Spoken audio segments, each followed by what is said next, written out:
She laughed as if the world had never tilted against her.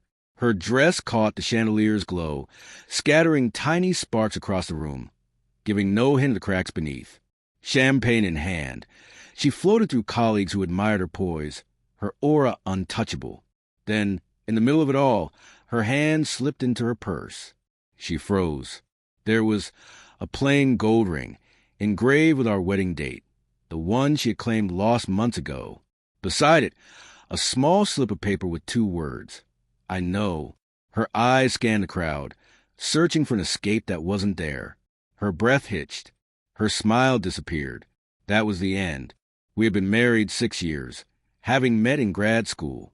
She was brilliant, magnetic, ambitious. I was quiet, observant, more fascinated by people than textbooks. She once said she was drawn to the way I saw her, and maybe for a time, I truly did. Together, we built a life from scratch.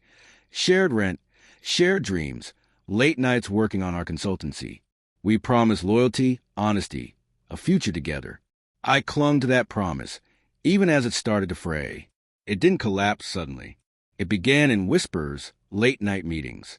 New scents clung to her that weren't mine. Her phone became a locked vault. She stopped saying we and started saying I. I noticed. I chose silence.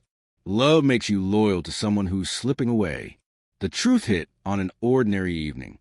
She left her laptop open, rare carelessness, or maybe fate. I wasn't searching, but sometimes the universe delivers. An email thread between her and a coworker. Pictures, hotel bookings, grinning selfies. My wife, wearing my shirt, laughing in someone else's bed. I didn't explode. I didn't cry.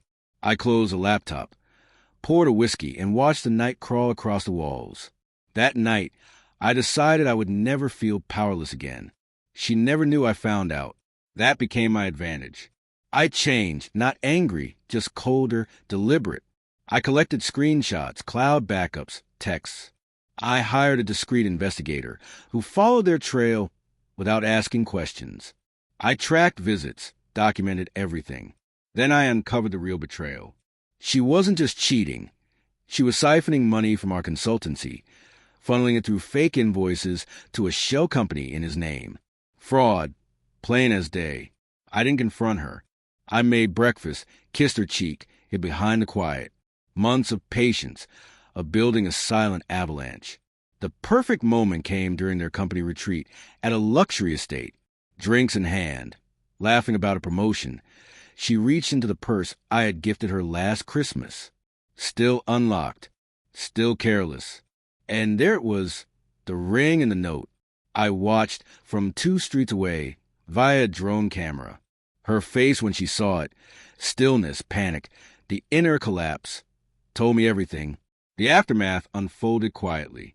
HR received a copy of her emails. The board, too. Jared's wife. The financial trail went to a trusted friend of mine, an investigator capable of action. By noon, they were suspended. By Friday, fired. The firm released a sanitized statement. I filed for divorce, backed by receipts, images, timestamps. Her calls went unanswered. Her attempt to speak ended with a highlighted paragraph from the prenup. Infidelity voids all claims. She walked away with nothing. No apartment, no company. Not even the ring she had abandoned. No headlines.